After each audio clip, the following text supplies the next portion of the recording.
Il y a des jours où le temps semble s'arrêter. Des jours où la matière se dissout dans un silence plus vaste, où le monde visible se fissure et laisse passer un souffle venu d'ailleurs, un murmure que l'on croyait perdu.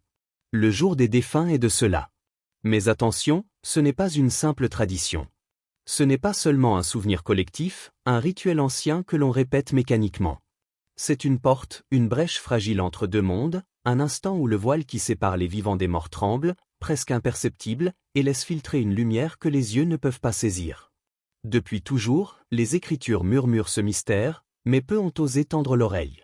Et la terre rendra les morts qui sont en elle. Apocalypse 2013. Ces mots, brefs mais brûlants, ne sont pas seulement une prophétie de fin des temps.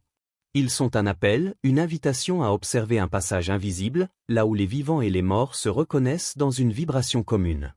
Car ce que nous appelons mort n'est pas une fin, c'est un changement d'état, un passage silencieux vers la lumière originelle.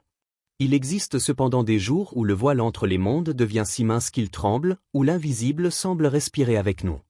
Des jours où les âmes s'approchent et où ciel et terre semblent se fondre en un seul souffle. Les anciens savaient. Ils nommaient ces moments. Le 2 novembre, selon eux, la lumière du monde se renverse. Les prières deviennent ponts, les cierges deviennent phares, et les âmes viennent écouter le chant que la vie a presque oublié. Mais si ce jour n'était pas seulement une mémoire? Si ce n'était pas une commémoration des morts, mais une prophétie qui s'accomplit, un rappel que le monde visible n'est qu'une façade, et que le royaume éternel se cache derrière chaque ombre? Les morts entendront la voix du Fils de Dieu, et ceux qui l'auront entendu vivront. Gene 5:25. Les prophètes n'ont jamais parlé de mort définitive. Ils parlaient d'un retour, d'une mémoire éveillée, d'un passage où l'âme reconnaît son origine. Dans les écrits oubliés, comme les fragments d'Énoch ou le livre d'Esdras, on évoque des jours d'ouverture, des moments où les portes du monde des esprits s'entr'ouvrent et laissent filtrer une clarté que l'on croit perdue. Des instants où les vivants pourraient entendre le murmure du ciel et sentir que la mort n'a jamais été ce qu'elle semblait être. Et si cette prophétie se réalisait aujourd'hui, sous nos yeux? Si le jour des défunts était en vérité le jour du rappel, celui où les âmes marquées par la lumière se rassemblent pour annoncer le grand retour, pour préparer le monde à un éveil silencieux? Il viendra un temps où les frontières entre les mondes seront si fines qu'on n'aura plus besoin de mourir pour comprendre. Regarde autour de toi. As-tu déjà ressenti, en observant la nuit ou en écoutant le vent, que quelque chose d'autre existait derrière le visible? Un souffle qui te parle, un murmure qui fait vibrer ton cœur, et que tu ne peux expliquer par la logique ou la mémoire. Le mystère du jour des défunts n'est pas de parler avec les morts. Il est de comprendre que nous n'avons jamais été morts, que l'âme n'est jamais absente, qu'elle traverse simplement des mondes que l'on croit séparés. Les Écritures et les traditions ne nous enseignent pas à craindre ce passage, mais à l'observer avec attention. À tendre l'oreille et à écouter ce qui se murmure entre les lignes, là où la lumière invisible touche notre réalité. Ce jour est une alerte douce et silencieuse. Il nous rappelle que le temps n'est qu'une illusion, que l'espace entre les mondes n'est qu'un souffle et que la mort, telle que nous la connaissons, est un mot inventé par la peur. L'âme n'oublie jamais le royaume, et parfois, le royaume souffle sur nous pour que nous nous souvenions. Peut-être as-tu déjà ressenti cette vibration sans la nommer. Un froid étrange qui traverse l'air, une sensation de présence derrière un visage familier, ou cette nostalgie du ciel qui ne disparaît jamais. C'est là, à cet endroit précis, que se tient la porte du mystère, cette invitation silencieuse à regarder au-delà du visible et à entendre le langage des âmes. Alors, regarde le jour des défunts autrement.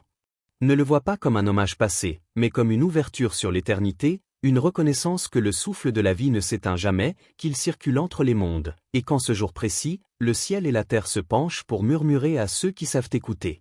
Les Écritures ne sont jamais de simples mots posés sur une page. Elles sont des ponts invisibles entre les mondes, des éclats de lumière que seuls ceux qui savent regarder peuvent percevoir. Chaque fragment, chaque vision, chaque phrase suspendue entre le visible et l'invisible est un indice laissé par Dieu pour guider ceux qui cherchent la vérité. Et lorsque l'on assemble ces fragments, une révélation se dessine avec une clarté troublante. La mort n'a jamais été une fin. Elle n'est qu'un passage orchestré par Dieu lui-même, un seuil qui mène à la vie véritable. Car Dieu n'est pas le Dieu des morts, mais des vivants, car pour lui, tous vivent. Luc 20h38. Ces mots, simples mais brûlants de signification, rappellent que la vie divine ne se limite pas à ce que nous percevons par nos sens. Depuis la Genèse, le souffle de Dieu traverse les générations, pénétrant l'âme des hommes, insufflant un élan secret qui dépasse toute compréhension humaine. Le premier Adam s'endort dans le jardin, et dans ce sommeil, l'œuvre divine s'accomplit. Le dernier Adam, le Christ, meurt sur la croix, et dans le silence de cette mort, la résurrection éclate pour l'humanité entière. Dans l'ombre, la vie divine surgit toujours, comme un feu qui ne s'éteint jamais. Le livre de la sagesse confirme cette vision. Les âmes des justes sont dans la main de Dieu, et nul tourment ne les atteindra. Sagesse 3:1. Ce verset n'est pas une simple consolation pour ceux qui pleurent. Il est une clé, un code mystique qui révèle que l'âme ne se perd jamais, que le corps est temporaire, mais que la conscience traverse les mondes, intacte, éternelle. La mort, comme nous la concevons, n'est qu'un voile fin entre l'aube et l'aube, une étape vers un réveil que l'on croit impossible.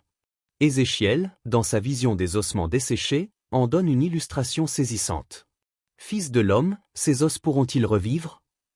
Et la voix répondit, « Je mettrai mon esprit en vous, et vous vivrez. » Ezekiel 37:3-5. Cette image n'est pas seulement celle de la résurrection finale. Elle est métaphorique.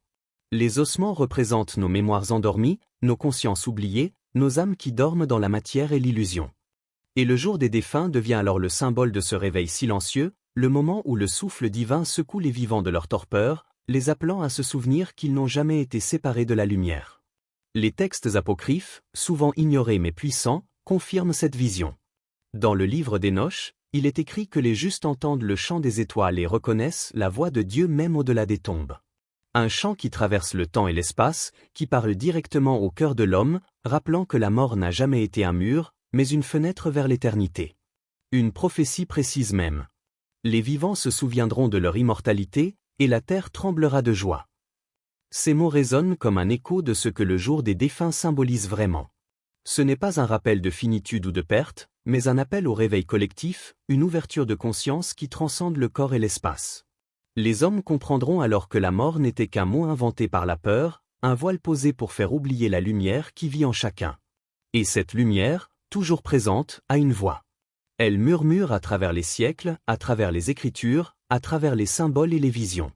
Quand les morts comprendront qu'ils ne le sont pas, alors commencera le véritable royaume. Le véritable royaume n'est pas un lieu futur, il est une réalité déjà en gestation, une vibration que seuls ceux qui savent écouter peuvent percevoir.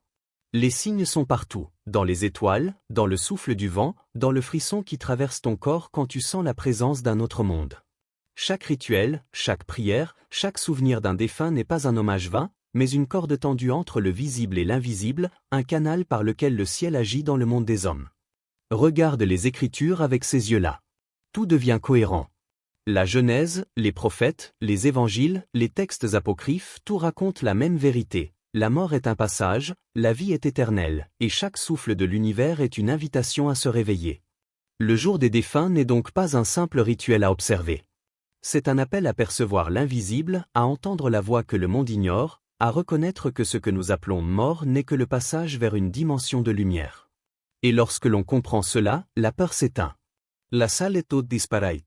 Et la conscience humaine, enfin éveillée, commence à participer au grand cycle du royaume, à marcher dans la réalité invisible avec confiance et émerveillement.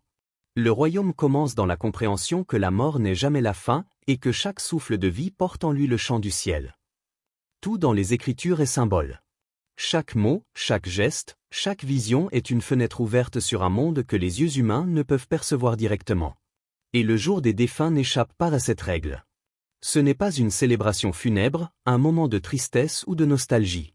C'est un miroir spirituel, un instant où le visible reflète l'invisible, où la matière devient langage et où chaque élément devient porteur d'un message que seul le cœur peut comprendre. Mourir, dans le langage céleste, ne signifie pas disparaître. Mourir signifie changer de lumière, passer d'une fréquence à une autre, quitter un vêtement pour en revêtir un autre, plus subtil, plus pur, plus proche de la source. L'âme ne disparaît pas, elle se transforme. Elle s'élève vers un état plus proche de l'essence divine, comme une étincelle qui se détache de la braise pour rejoindre le feu central. Ce qui est semé corruptible ressuscite incorruptible. 1 Corinthians 15:42. Ces mots ne parlent pas seulement de résurrection corporelle. Ils révèlent la loi universelle qui gouverne l'âme et l'esprit. Tout ce qui est limité et terrestre est destiné à s'élever vers l'infini. Le symbole du jour des défunts va encore plus loin. Les bougies allumées, les fleurs déposées, la lumière qui caresse les tombes, tout cela n'est pas du folklore ou de la superstition. C'est une liturgie cosmique, un langage silencieux que l'univers comprend. La flamme sur la tombe représente la conscience éternelle, cette étincelle qui ne s'éteint jamais, qui transcende le temps et l'espace. La fleur symbolise la vie qui renaît, l'immortalité cachée dans le cycle des saisons et des âmes. Et la prière, silencieuse ou vocale, devient un pont entre deux dimensions, un passage par lequel les mondes se frôlent et communiquent. Les anciens savaient cela.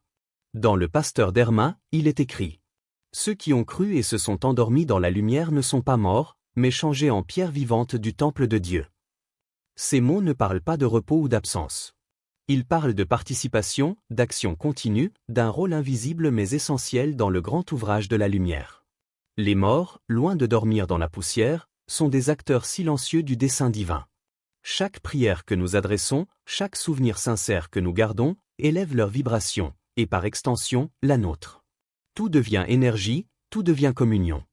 Le jour des défunts se transforme ainsi en communion mystique, un dialogue silencieux entre les mondes, où le visible et l'invisible se rejoignent sans bruit, sans fanfare. Et derrière les gestes humains, derrière les cierges et les fleurs, un travail subtil s'accomplit. Les âmes enseignent, elles guident, elles apaisent, elles rappellent ce qui a été oublié, que la vie est éternelle, que la mort n'est qu'un passage. Il n'y a pas de mort dans la maison du Père, seulement des voyageurs qui nous précèdent. Chaque tombe devient alors un portail, un point d'ancrage entre ce monde et l'autre. Ce que nous voyons comme la fin n'est qu'un seuil. La pierre froide, le marbre poli, le silence apparent ne sont que des symboles de l'invisible. La vie continue, sous une autre forme, dans un souffle différent, mais toujours présent, toujours vivant.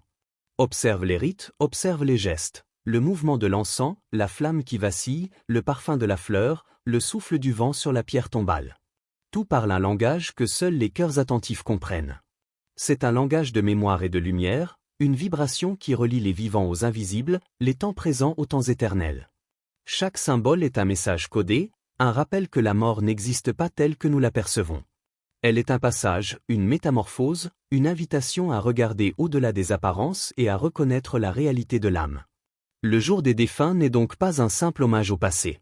Il est la révélation d'un présent continu, la confirmation que la vie transcende le corps et que la lumière circule sans fin. Lorsque tu observes une tombe, ne vois pas la fin. Ne vois pas seulement le silence et la pierre. Vois un portail. Vois la vie qui continue dans une autre dimension. Vois le souffle de Dieu qui traverse toute chose et rappelle à chaque âme, à chaque souffle humain, que la lumière ne s'éteint jamais. Et si tu tends l'oreille, si tu écoutes avec ton cœur, tu percevras le murmure discret de ce dialogue éternel. Les morts ne sont pas absents, ils sont présents d'une manière subtile, ils enseignent, ils guident, ils rappellent la mémoire du royaume. Tout ce que tu crois perdu est là, dans le souffle invisible, prêt à être reconnu, prêt à te rappeler que la vie est plus vaste que ce que tes yeux peuvent voir. Ferme les yeux. Respire profondément. Ressens le silence qui t'entoure, mais surtout, écoute ce qui t'enveloppe au-delà du silence. Tu le sens, n'est-ce pas? Ces présences douces, légères, invisibles à l'œil humain. Celles que tu as peut-être nommées absentes. Elles ne sont pas parties. Elles se sont simplement rapprochées d'un autre plan, un monde parallèle à celui que tu foules chaque jour, mais tout aussi vivant, tout aussi vibrant. Le jour des défunts n'est pas la visite des morts comme le comprend la peur humaine. Il est la visite du ciel, le souffle divin qui s'invite dans le temps, le rappel que la vie n'a jamais été fragmentée, que tout s'écoule dans un fleuve unique qui traverse les mondes. Chaque âme est un courant de ce fleuve, et tôt ou tard, tous se rejoignent dans la lumière qui jamais ne faiblit. Si nous vivons pour le Seigneur. Si nous mourrons pour le Seigneur. Romains 14:8. Cette vérité est simple, mais profonde. Chaque respiration, chaque pensée, chaque prière crée une vibration qui relie le terrestre à l'éternel. Le sceau divin du jour des morts, c'est cette flamme intérieure qui brûle silencieusement en toi. Elle brille quand tu penses à ceux que tu as aimés, à ceux que tu pleures, à ceux qui ont traversé le voile invisible.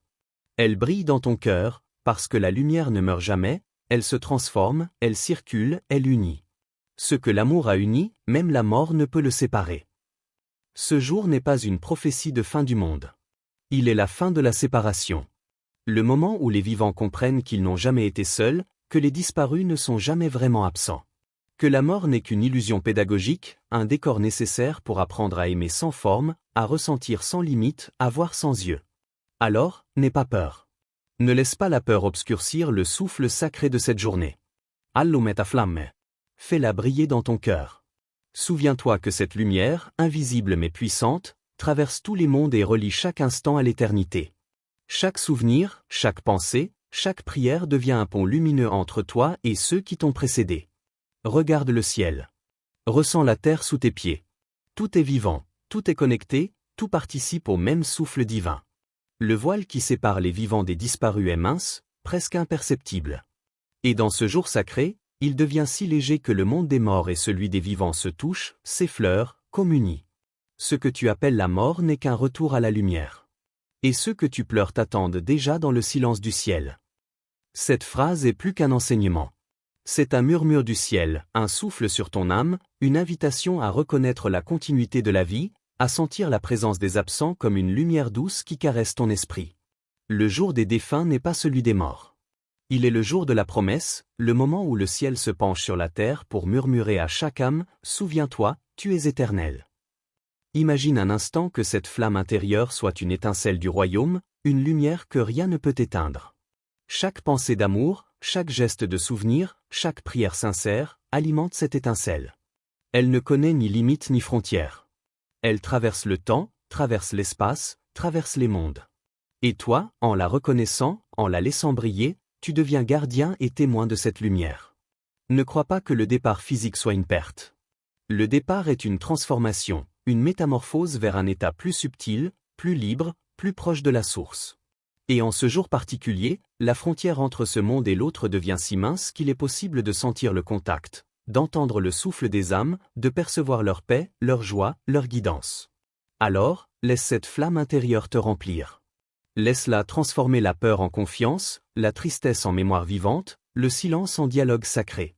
Et marche à travers ta vie en sachant que chaque action, chaque pensée, chaque intention devient un pont lumineux, un fil invisible qui relie tous les cœurs et toutes les âmes à la source. Le jour des défunts n'est pas un rappel de perte, mais un rappel de continuité, de lumière, d'amour et de vérité. Et le jour viendra où tu franchiras la porte non comme un exilé, mais comme un enfant revenant à la maison, accueilli par ceux qui t'attendaient depuis toujours. La flamme que tu portes en toi ne s'éteindra jamais. Elle est le signe que la vie est éternelle, que la mort n'est qu'un passage, et que le ciel ne cesse jamais de murmurer à ceux qui savent écouter. Souviens-toi. Respire. Écoute. La lumière est là. Tu es éternel.